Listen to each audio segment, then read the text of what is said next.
IUPAC बता दिए तो मैं, ठीक है। IUPAC फुल फॉर्म बताए, international union of pure and applied chemistry, इसी को याद करेंगे, ठीक है। अब इनके IUPAC नेम कैसे बनाते हैं कुछ तत्वों के, देखो एल्केन, एक हमारा एल्केन, एक एल्कीन, एक एल्काइन, एल्काइन। तो एल्केन में क्या लगाते हैं, सिंगल बॉन्ड। जो कार्बन श्रृंखला होती है, उस कार्बन श्रृंखला में कार्बन कार्बन के जो बीच में जो बॉन्ड होगा वो सिंगल बॉन्ड होगा, वो हमारे एल्केन कंपाउंड कहलाते हैं। और वे कंपाउंड जिनमें डबल बॉन्ड होते हैं वो एल्कीन कहलाते हैं, और जिनमें ट्रिपल बॉन्ड होता है कार्बन कार्बन के मध्य वो हमारे एल्काइन कंपाउंड कहलाते हैं, ठीक है। अब इनका जो सामान्य सूत्र है CnH2n+, तो होता है सिंगल बॉन्ड वाले का, इसमें डबल बॉन्ड वाले का होता है CnH2n, दो कम हो जाएंगे। फिर आगे ट्रिपल बॉन्ड वाले का होता है CnH2n-2, ठीक है। ये हमारे एल्केन, एल्कीन और एल्काइन, ये तीनों हो गए कंपाउंड। अब तीनों कंपाउंड में जो IUPAC नाम बनाते हैं तो कैसे बनाते हैं, जो इन यौगिकों का IUPAC नाम बनाएंगे तो जो कुल कार्बन परमाणु की जो संख्या होती है उन्हें हम पहले लिखते हैं, जैसे मैथेट्रोब्यूटेंट, मैंने और अन्य वीडियो में ये IUPAC नाम बनाने के लिए ट्रिकें लिखी हैं, उन ट्रिकों को याद कर लेंगे। देखो जैसे इसके लिए ये N है तो इसमें बाद में कुल कार्बन परमाणु संख्या के बाद में N जोड़ देंगे, और इसमें ईन है तो इसमें कुल कार्बन परमाणु की संख्या के बाद में ईन जोड़ देंगे, और इसमें आयन है तो इसमें आयन जोड़ देंगे। इस प्रकार से अब देखो एग्जांपल बनाते हैं। एक इस सामान्य सूत्र से बीच वाला सामान्य सूत्र ये रहा, इसका जो हमारा सूत्र है इस फॉर्मूले से एक n बराबर हम 2 ले लें, तो n बराबर 2 लेंगे तो जो फॉर्मूला बीच वाले से बनेगा C2H2 4H4। इसकी पहले खुली संरचना भी करनी आनी चाहिए, तो खुली स्ट्रक्चर कैसे बनाते हैं, खुली संरचना ऐसे बनी, खुली संरचना, ये बाइलैंग्वेज है भाई, ठीक है। खुली संरचना बनाएंगे, दो कार्बन परमाणु, तो कार्बन कार्बन के मध्य क्या होना चाहिए। अब देखो ये फॉर्मूला किस पे लागू होता है, डबल बॉन्ड, यानी कार्बन कार्बन के मध्य द्विबंध होना चाहिए, यानी कि दो बंध लगे, यानी दो बॉन्ड होने चाहिए, दो बॉन्ड हो गए, सही है।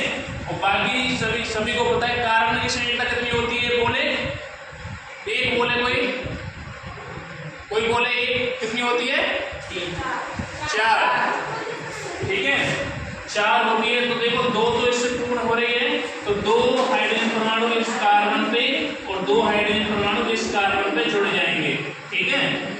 तो कुल कितने कार्बन परमाणु, 1 2, कुल 2 कार्बन परमाणु, और 2 कार्बन परमाणु के लिए क्या रखेंगे 1 और 2, तो H नाम हो जाएगा। 2 कार्बन परमाणु संख्या के नाम पे H लगाते हैं, पहली होती तो मैथ लगाते हैं, 2 हो तो H, 3 हो तो प्रो, और 4 हो तो ब्यूटर, 5 हो तो पेंट, और 6 हो तो हेक्स, और ऐसे ही बढ़ाते चले जाते हैं। 2 के लिए H और प्लस, अब इसमें कौन सा शब्द जोड़ेंगे, N जोड़े, इन जोड़े, I जोड़े, सभी को पता है।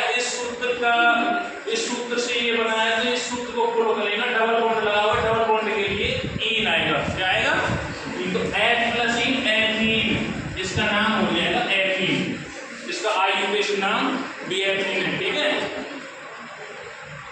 ऐसे ही आगे अगर हम n बराबर 2 लेके इसको करेंगे, तो n बराबर इस सूत्र से करेंगे तो C2H2 बन जाएगा। अब इस सूत्र का पालन करते हैं, देखो C2 n बराबर 2 ले लिया, H 2 2 जा 4 - 2 2 H2 बैठिए, ठीक है। तो C2 1 2 कार्बन परमाणु के मध्य देखो 2 हाइड्रोजन परमाणु है, इस श्रृंखला में कार्बन परमाणु पर जोड़ेंगे, पर लेकिन ये किसका सूत्र है, ये हमारा एल्काइन का सूत्र है, जिसमें ट्रिपल बॉन्ड होना चाहिए। क्या होना चाहिए, कार्बन कार्बन के बीच ट्रिपल बॉन्ड, ये एक ही हाइड्रोजन से जोड़ते हैं, क्योंकि कार्बन की जो संयोजकता है वैलेंसी वो 4 अलग अलग परमाणु के जुड़ने से पूर्ण होती है, 4 बंधों से पूर्ण होती है। 3 तो इस पे है, एक पे, तो 3 और 1 4, 3 और 1 4 इसके भी, तो इस पे भी इसका नाम क्या हो जाएगा, इसका नाम हो जाएगा 2 कार्बन परमाणु के लिए 1, 2 कार्बन परमाणु है तो H, और इसमें आयन लगाएंगे क्योंकि ट्रिपल बॉन्ड है, ट्रिपल बॉन्ड के लिए आयन का यूज करते हैं, एफ आयन इसका नाम हो जाएगा। ठीक है, ऐसे ही अगर इस फॉर्मूले से बनाते हैं तो एल्केन है, ये एल्केन, एल का मतलब होता है मेथेट्रोब्यूटेन। ठीक है, तो मेथेन एथेन ब्यूटेन ऐसे कुछ बनेंगे। ठीक है, अब एक और स्ट्रक्चर हम बना देते हैं, कुछ स्ट्रक्चर थोड़े एग्जाम्पल स्ट्रांगली दे देते हैं। देखो जैसे मैं अभी बताता हूं,